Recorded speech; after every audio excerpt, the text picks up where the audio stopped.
1 Raja-Raja 20. Samaria tertolong dari kepungan. Ben-Hadad Raja Aram mengumpulkan seluruh tentaranya, 32 orang raja bersama-sama dia, berserta kuda dan kereta. Lalu ia maju dan mengepung Samaria dan memeranginya. Kemudian ia mengirim utusan ke kota itu kepada Ahab Raja Israel, dengan pesan, "Beginilah pesan Ben-Hadad, emasmu dan perakmu adalah milikku, dan juga istri-istri dan anak-anakmu yang cantik-cantik adalah milikku." Raja Israel menjawab, katanya, "Seperti bicaramu itulah ya tuanku raja, aku ini dengan segala yang ada padaku adalah milikmu."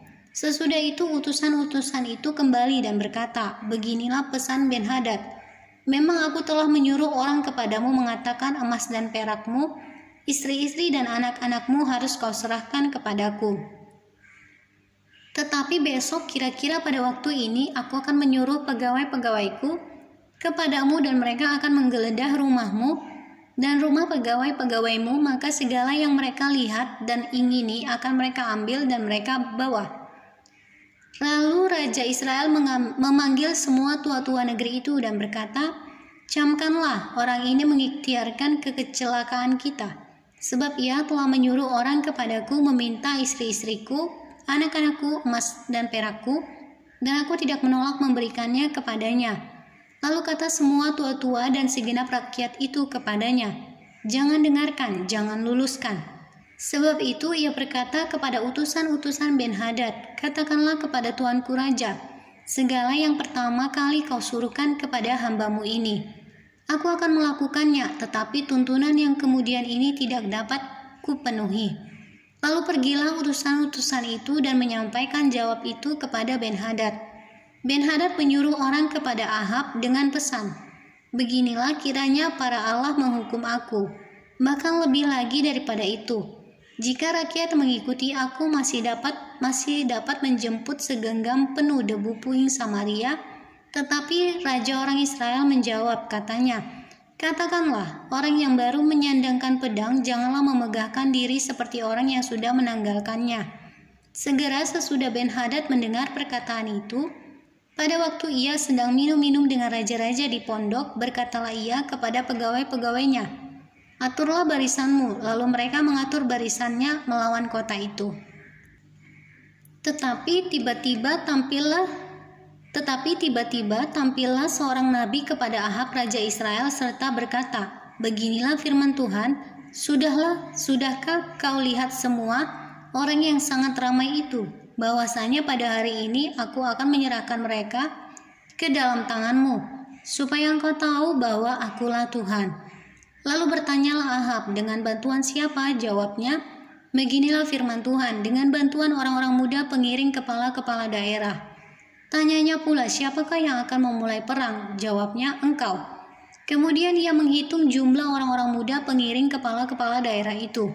Ada 232 orang banyaknya, dan sesudah mereka itu ia menghitung jumlah seluruh rakyat, yakni segenap orang Israel.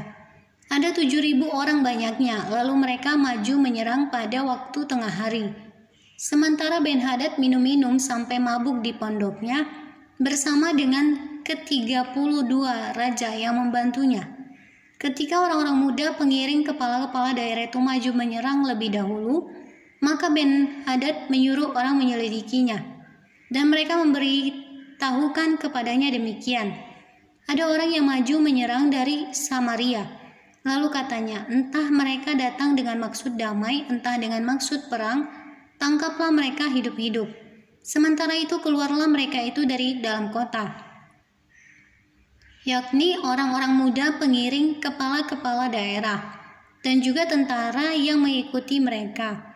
Lalu mereka masing-masing membunuh lawan yang dihadapinya, sehingga orang Aram itu melarikan diri dan dikejar oleh orang Israel. Tetapi Ben-Hadad Raja Aram dapat meluputkan diri dengan naik kuda, beserta sejumlah orang berkuda. Juga Raja Israel maju, lalu memusnahkan kuda dan kereta itu dan mendatangkan kekalahan yang besar kepada orang Aram. Lalu tampillah nabi itu kepada Raja Israel dan berkata kepadanya, "Baiklah, kuatkanlah hatimu, pertimbangkan dan pikirkanlah apa yang harus kau perbuat. sebab pada pergantian tahun Raja Aram akan maju menyerang engkau. Pertempuran dekat kota Afek. Pegawai-pegawai Raja Aram berkata kepadanya, Allah mereka ialah Allah gunung. Itulah sebabnya mereka lebih kuat daripada kita. Tetapi apabila kita berperang melawan mereka di tanah rata, pastilah kita lebih kuat daripada mereka. Bertindaklah begini, pecatlah raja-raja itu masing-masing dari kedudukannya, dan angkatlah bupati-bupati menggantikan mereka. Lalu kerahkanlah tentara sebanyak tentara yang telah gugur dari pihakmu itu, demikian pula kuda dan kereta sebanyak yang dahulu. Marilah kita berperang melawan mereka di tanah rata. Pastilah kita lebih kuat daripada mereka. Raja mendengarkan usul mereka dan bertindak demikian. Dalam tahun yang berikutnya, Ben-Hadad memeriksa barisan orang Aram. Lalu ia maju ke Afek untuk berperang melawan orang Israel. Orang Israel pun memeriksa barisannya, dan setelah dibekali, mereka berangkat menghadapi orang Aram. Orang Israel berkemah di hadapan mereka seperti dua kawanan kambing. Sedang orang Aram telah datang membanjiri negeri itu. Maka tampillah abdi Allah dan berkata kepada Raja Israel, beginilah firman Tuhan, oleh karena orang Aram itu telah berkata, Tuhan ialah Allah gunung dan bukan Allah dataran, maka aku akan menyerahkan seluruh tentara yang besar itu ke dalam tanganmu, supaya kamu tahu bahwa akulah Tuhan. 7 hari lamanya mereka berkemah berhadap-hadapan. Tetapi pada hari yang ke-7 mulailah pertempuran, dan pada suatu hari orang Israel menewaskan 100.000 orang berjalan kaki dari orang Aram itu. Orang-orang yang masih tinggal melarikan diri ke Afek ke dalam kota, tetapi temboknya roboh menimpa ke-27.000 orang yang masih tinggal itu. Sementara itu Ben-Hadad melarikan diri dan masuk ke kota dan bersembunyi dari satu kamar ke kamar yang lain. Lalu berkatalah pegawai-pegawainya kepadanya, ketahuilah kami telah mendengar bahwa raja-raja kaum Israel itu adalah raja-raja pemurah. Marilah kita menaruh kain kabung pada pinggang kita dan tali pada kepala kita, dan dengan demikian keluar menghadap Raja Israel. Barangkali ia akan menyelamatkan nyawamu. Lalu mereka melilitkan kain kabung pada pinggang mereka dan tali pada kepala mereka. Kemudian mereka pergi menghadap Raja Israel sambil berkata, hambamu Ben-Hadad berkata, kiranya tuanku membiarkan aku hidup. Jawabnya, masih hidupkah dia? Dia saudaraku. Orang-orang itu menganggap hal itu sebagai tanda yang baik. Maka segeralah mereka berpegang pada perkataannya itu, lalu berkata, memang saudaramu Ben-Hadad. Sesudah itu berkatalah Ahab, pergilah ambil dia. Jadi keluarlah Ben-Hadad, mendapatkan dia, lalu diajak naik ke atas kereta. Kata Ben-Hadad kepadanya, kota-kota yang telah diambil bapakku dari pihak bapamu akan kukembalikan engkau. Engkau boleh juga membuat pasar bagimu di Damsyik, seperti yang dibuat bapakku di Samaria. Dan aku sendiri, kata Ahab, akan membiarkan engkau pergi dengan perjanjian. Lalu ia mengadakan perjanjian dengan dia dan membiarkannya pergi. Nubuat tentang hukuman yang akan menimpa Ahab. Seorang dari rombongan Nabi berkata kepada temannya atas perintah Tuhan, pukullah aku. Tetapi orang itu menolak memukulnya, lalu ia berkata kepadanya, oleh sebab engkau tidak mendengarkan suara Tuhan, ketahuilah, apabila engkau pergi daripadaku, seekor singa akan menerkam engkau. Dan ketika orang itu pergi daripadanya, maka seekor singa bertemu dengan dia lalu menerkam dia. Kemudian Nabi itu bertemu dengan orang lain, lalu ia berkata, pukullah aku. Orang itu memukul dan melukai dia. Sesudah itu Nabi itu pergi dan berdiri menantikan raja di jalan, sambil menyamar dengan membubuh kain pembalut pada matanya.